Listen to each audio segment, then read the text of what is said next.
Hiya. Today we'd like to talk about the democratic setup of Plymouth City Council and how Active for Plymouth would change this setup and save the city over £1 million per year. At the moment, we are run by the Labour Council. We have 57 councillors in 20 wards, and Labour run the council because they have the most councillors, even though citywide they got less votes than the Tories. Sounds a little bit unfair, doesn't it? It sounds a little bit like Trump and Clinton. But hey, that's life. But we want to change this. At the moment, you've got 57 councillors. The party with the most councillors form the cabinet. And in the cabinet, you have different positions and a city leader. What we're suggesting is we have 12 wards, more equal wards, so every 5 years the wards would be balanced or rebalanced. So you would have approximately the same amount of voters in each ward. This would make it a little bit more fair in a democratic way. In each of the 12 wards, we would have just one councillor, because we believe we don't need 3 councillors, but we would make the councillor's position more professional. We would actually pay them more, give them an office, and let them have a secretary as well. And this actually works out cost effective.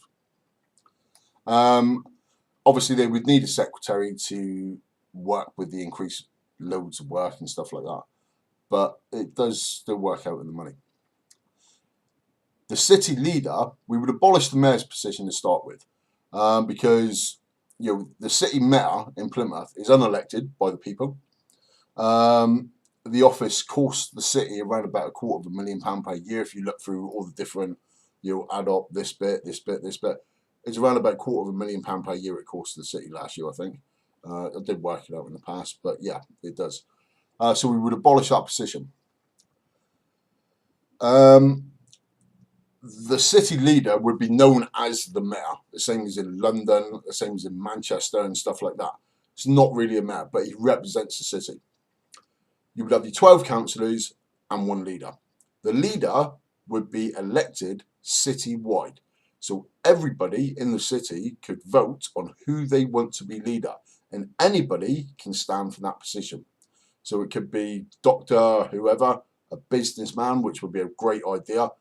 I mean, someone like Chris Dawson would be awesome, wouldn't it? I mean, people may not like him, but he has a business sense to push Plymouth City Council forward. So that's what we want to do. I mean? Is at the moment we have Labour running the city, and they got around about 10% of the actual vote of the city. Right, if you take away people that bothered to vote and people who was not registered to vote, 10% of the city actually voted for the ruling party. Around about 2,000 people voted for the city leader. So that's less than 1% of the actual possible vote from the citywide. And nobody voted for the mayor.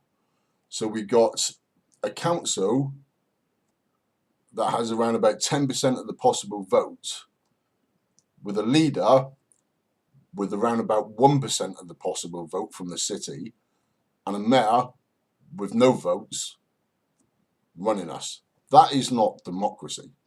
That is wrong, and that needs to change. And Active for Plymouth, you can see it on our policy above. You have to excuse this as well, because we're just people. We're just Jannies and a few other sort of minorities. We're trying to do something active for the city, and our main aim is the democratic setup of Plymouth City Council.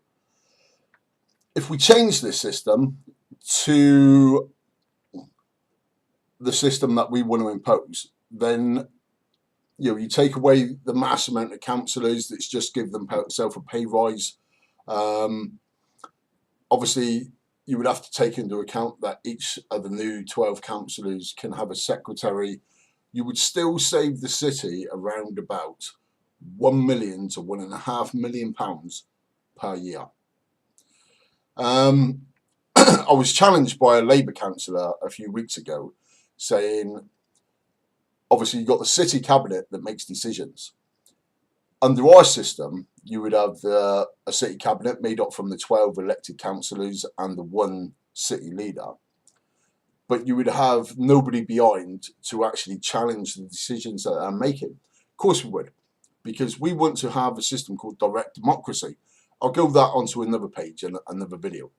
But the direct democracy system would actually put the power back into the hands of the people and allow people to vote, say yes or no, on the decisions that the council are making via an online secure login system.